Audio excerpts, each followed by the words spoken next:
Hi, I'm Dan Abe, executive producer at 343. And this year at E3, we're really excited to announce Halo Anniversary to the world. We wanted to give an example of campaign, so we used Silent Cartographer to really highlight some of the exciting features we're developing for the game. And now we want to share this with the rest of the world. So this is really your chance to get a behind-the-scenes peek at what we're doing with Halo Anniversary. Hope you enjoy. Okay, so let's dive right in and take a look at Silent Cartographer. This is exactly the same demonstration we gave to the press at E3. In fact, this is exactly the same build. So the exciting thing is that this build has come a really long way since we showed this at E3. It's kind of funny for me to look at it now and say, hey, the game looks much better now.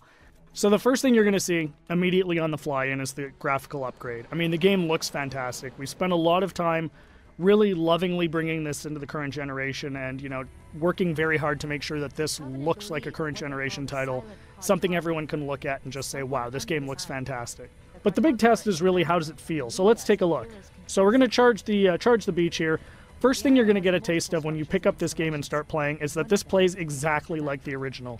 That was a core development principle for us, is this game needed to play exactly the way it did 10 years ago. I mean, this is the game that launched a generation of shooters, so we had to make sure that that feeling was identical to that experience that everybody remembered 10 years ago, because this is really a gift to the fans. This is a way to relive the experience of playing Halo 1 for the first time, so we really wanted to make sure it was identical.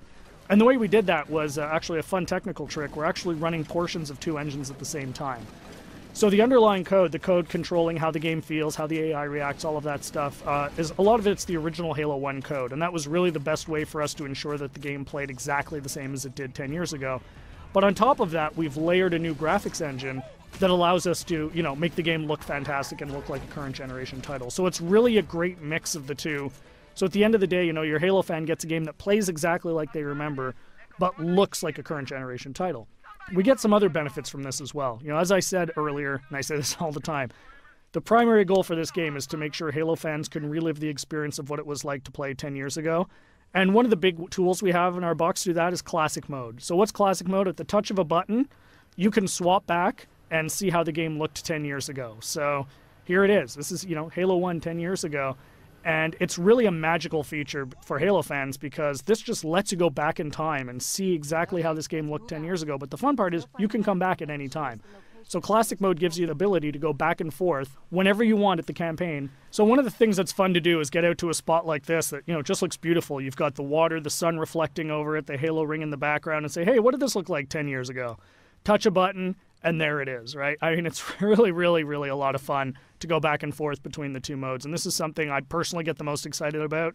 And I think, you know, the fans are really going to love it too. This was definitely a big win at E3.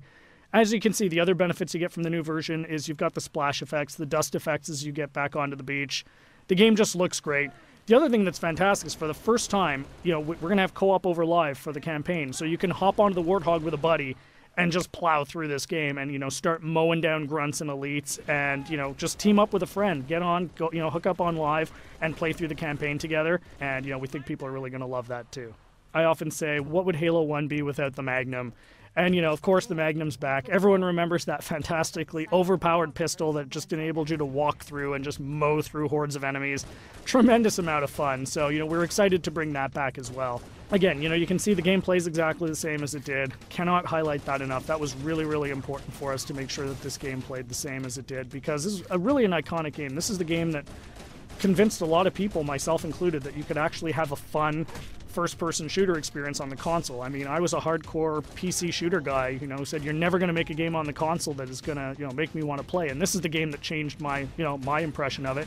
And it's the same for millions of Halo fans. And those fans, that's who this game is for. You know, this game is really a labor of love for us here at 343, and we're really excited to be able to present it to you. So there's your sneak peek of Silent Cartographer. Really just the tip of the iceberg. We've got a lot more features we're going to announce as we get closer to launch. Come to Halo Fest at the end of August and see the whole game in action. See you then.